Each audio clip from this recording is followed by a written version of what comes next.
You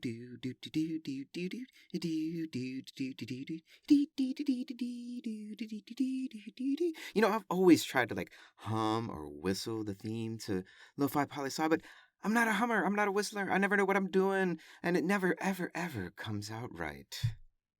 And screw that. That's why we got this. Wooka wooka wooka. Welcome. Don't adjust your dial.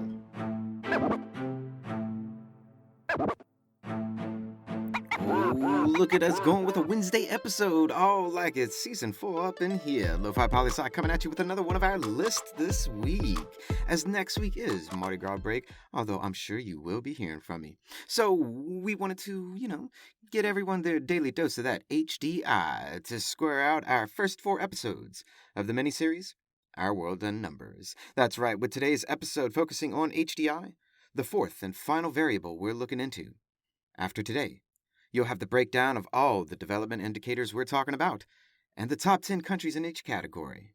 Then after Mardi Gras break, we'll start up with the second half of Our World in Numbers, and look at the list of the countries with the lowest scores in each category.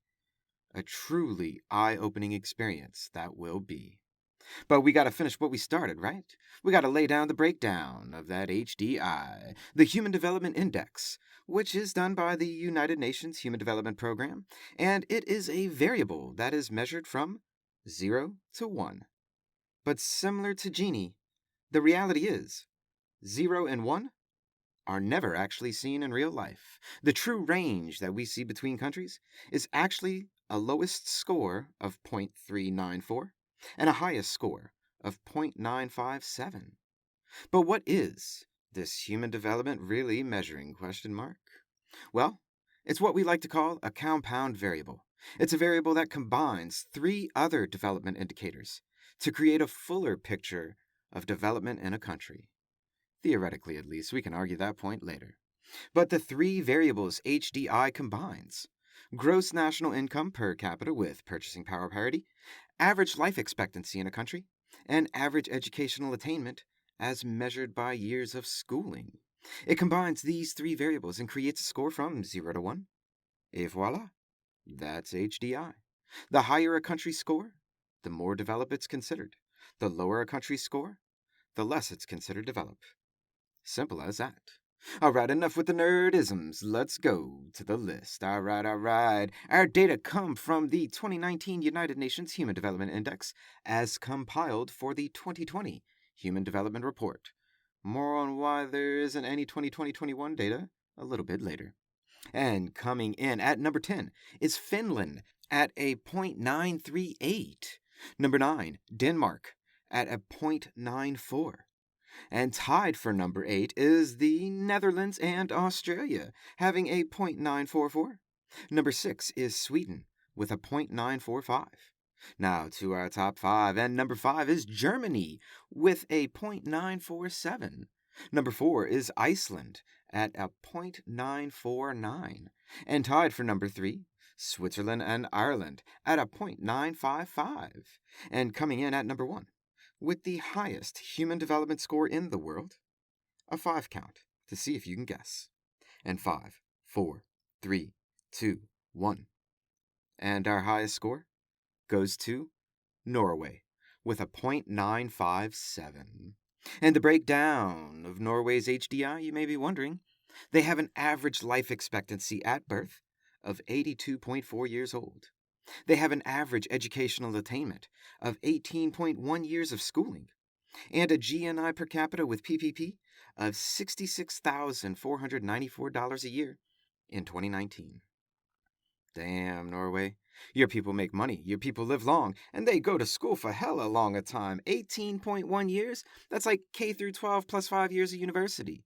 That's some serious education going on in Norway, and some serious numbers all around for the human development of the Norwegian people. But now let's dig a little bit deeper into what this list and what our data are really telling us. And first off, we have yet another list so geographically biased it is not at all funny. And in fact, this is the most geographically biased list we've done so far.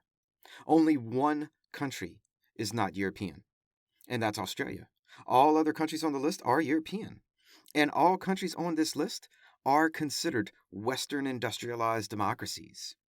And these 10 countries have the highest levels of human development as measured by income, education, and health. And they're all exclusively, except for Australia, in Europe. So there's so many things we can say about that. But we'll wait for it, because a lot of that conversation, we need to have a little more perspective about other places in the world. We need to get to the second half of our mini-series. But let's talk about why these data are from 2019 and why we don't have 2020 or 2021 data, just like Genie. Well, you see, just like Genie, and for all of the same reasons we said yesterday, you can take almost all of those and transplant them into today's episode. We don't have Genie scores because of things like countries not reporting data, countries not having the resources to collect data, organizations not having the money to collect data for countries. All of that stuff applies to HDI. Although I will say that HDI scores are more frequent in recent years and don't have as many gaps as Genie does. But it's, again, for mostly the same reasons as Genie that we have such a lack of data for HDI. But what about thinking a bit more towards, now we have all 4 of our variables defined, our first list of each, and a breakdown of what they really mean. So what can we tell by looking at a country in a given year, at all of these, at their GDP per capita, their Gini, their HDI? What's it all mean? So, from this, we can tell the size of a country's economy, the average income of the population if income were perfectly distributed. We can see how bad income inequality is in the country to help gauge that GDP per capita and see what it really means. And we can see how income interacts with the well-being of the population when mixed with health and education using HDI. And we can compare all of this to other countries in the world to see, on several different development indicators, how well a given country is really doing in the context and the placement of other countries in development.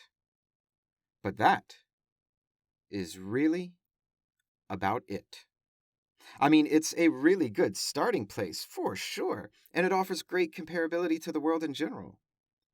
But what none of this tells us is the actual direction of our countries. It tells us nothing about trends in development.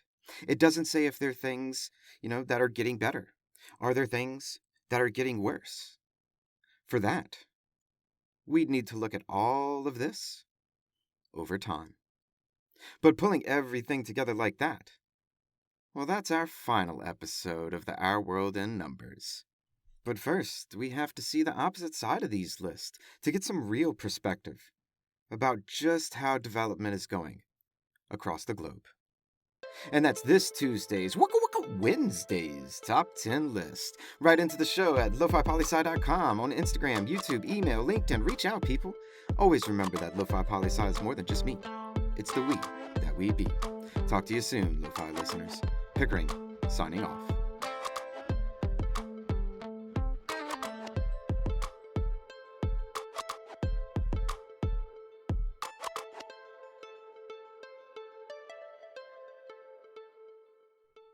Oh, a little bonus fun for all you Lo-Fi listeners that stuck around. If you're hearing this, you can send it in as a bonus point.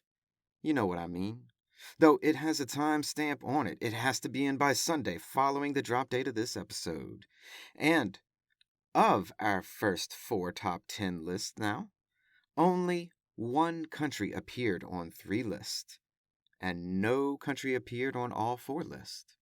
The 1 country that appeared on 3, though, was Iceland, the beautiful land of snow and lava. What a combination, I dig it. Right in, though, with which list did Iceland not appear on? And the point is yours. And different than other bonuses out there, this one I'll actually track over until you use it.